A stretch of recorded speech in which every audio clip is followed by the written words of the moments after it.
welcome everyone to this week's track guide at Canadian Tire Motorsport Park. Now, quite a mouthful, and this is quite a good little track. A lot of high-speed corners in the skippies, a lot of tail-out action, which is not that quick, but I will show you the important info. Let's get rid of that. Our lap time, we did swap cars there, and we did change a setting, so I changed the front, whatever it is. But it didn't turn out to be any faster, so the setup will be in the description that I use for these lap times, and the lap time I'll be showing you is a 1:33.439. As you can see, we were getting quicker all the way through, and we were a very hot track, so there's probably more time on a cooler track. So yeah, I'm kind of okay with that time. I think I'm wondering if I can nip into the 32s, to be honest, on a cooler track. But having said that, let's jump in the cockpit and crack on. Right then, we're in the cockpit, so let's get rid of this and crack on with the lap. So, turn 1 is quite fun, not gonna lie. It's very nearly flat out, and the turning point is it's a shadow from that electrical wire you can see, or at least that's what I've been using. Right here, you got this really weird dotted shadow. I don't know if it's a graphical setting of mine, but that is what we're using anyway. So, 4th gear, and we're kind of balancing the throttle to get the rotation of the car that we need. Tiny drag of brake, but nothing any of importance. Didn't even notice that I was braking when I did this lap, but hey ho. Obviously, my foot did graze on it. We are avoiding this bit. Do not touch that. It is very bumpy and will send you wide, and we don't have a lot of runoff. This curb is slightly raised and doesn't seem to straighten you up, so if you are going wide, you're going over here on the grass. So we do have a car ahead of us as well. He was a little distracting, but I don't think we've lost / gained any time, which is quite handy. So turn 2 is kind of 2 corners for me, and I'm going to stop it about there. So as this hill you go up and it kind of flattens out, and then before you go downhill again, that's my mark to brake. We're still in 4th gear. Brake and get the car turned in. Now this is all about balancing the car through the corner. Again, it's downhill. You will get a bit of a wiggly rear end. It's just about managing that with a slight input of power, just getting more weight over the rear axle, but also trying to get the rotation in the car, because you will run wide, and as it's downhill, understeer tends to be a thing.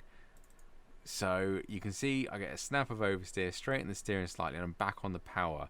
You kind of want to brush this line if you can, and then you can see the dark mark here, and that's the kind of radius you want, because you want a good exit.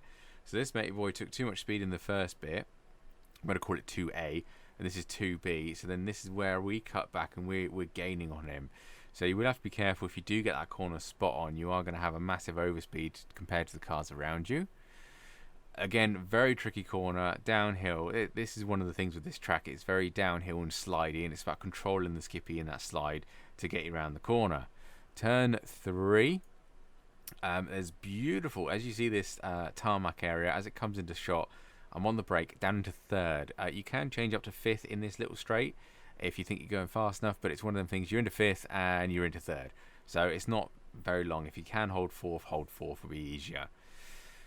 So turn 3, we are 3rd gear, and we're following this re-tarmacked surface or re-concreted surface, whatever it's made out of. We do get a snap of oversteer on entry. As I say, the track is very hot and we were suffering a little bit, so we're going for a late apex. So this is where you want to be. You don't want to apex too early, because you will run out wide. There's a massive great grass area over here, but if you're on the grass, that barrier over there you can see, it does cut back in and cut towards the track again. So if you're over there, you're gonna have you're gonna kiss the barrier, aren't you?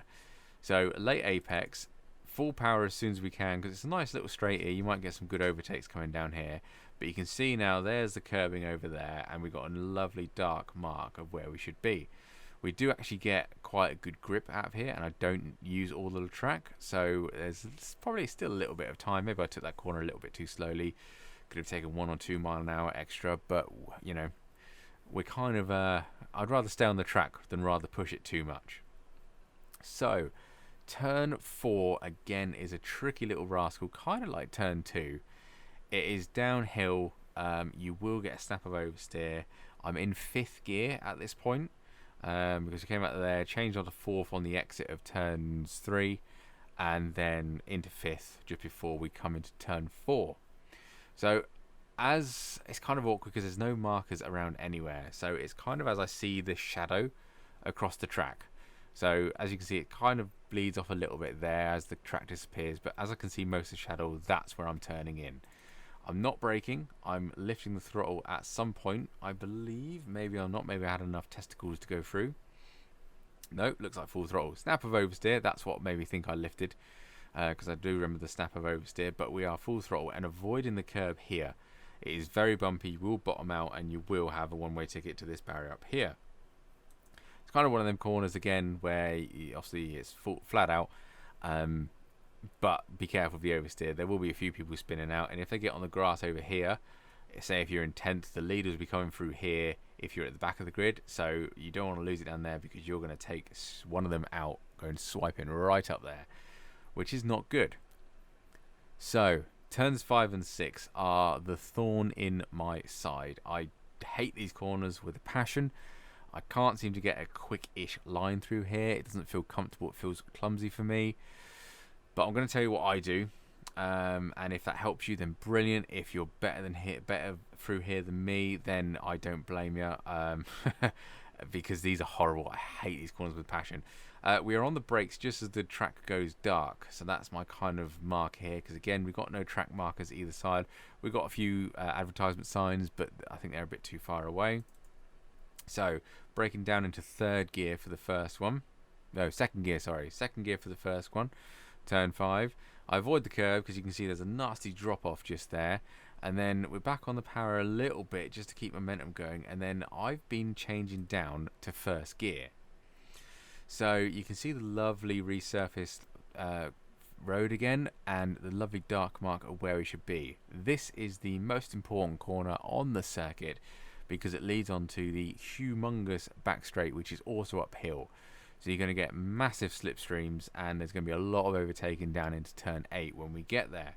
So as I say, I'm in 1st gear, trying to avoid this curb, but trying to get as close as I can to it, because that curb is huge. If you do get it, you will bump and bump wide. But there's the resurfaced tarmac that we're using, and I don't use this track over here. It is very bumpy out there.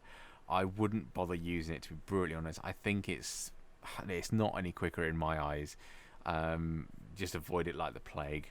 Apparently this is turn 7, which is pretty boring and pretty flat out. So basically I just try and shorten the line to turn 8.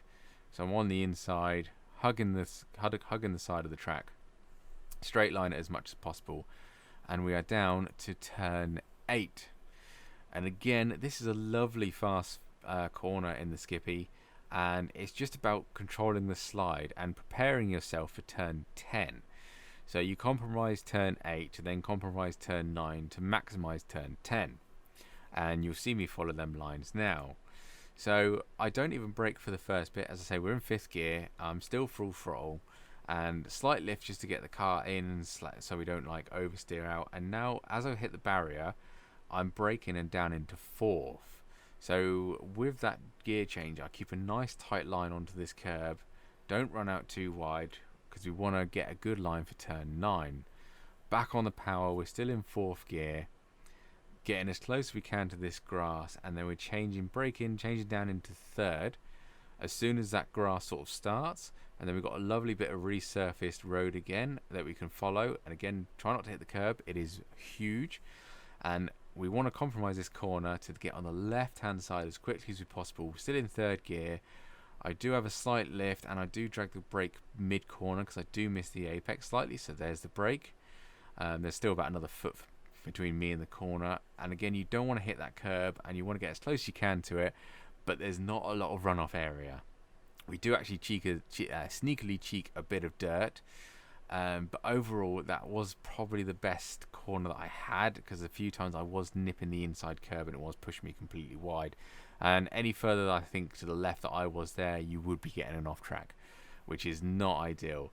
This shouldn't be too bad for off tracks. It's generally, if you do go off the track here, it is an off track. There's not many places you can cut to gain an advantage. As I say, be careful of turn 1 because that is very bumpy if you do get on the inside of that white line, particularly after the curb. And otherwise, that is me crossing the line with a 1:33.439. So fingers crossed that's helped everyone out. I definitely think in cooler temperature I could probably sneak a 32 in there, but the track temperature was enormously hot. The tyres were very slidey, and well, let us know how you get along. It's always nice to see if people gain lap time from these videos. And as always, there will be a chase cam of the full lap at full speed after I shut up talking. So without further ado, I will catch you on the next one. Cheers guys, bye bye.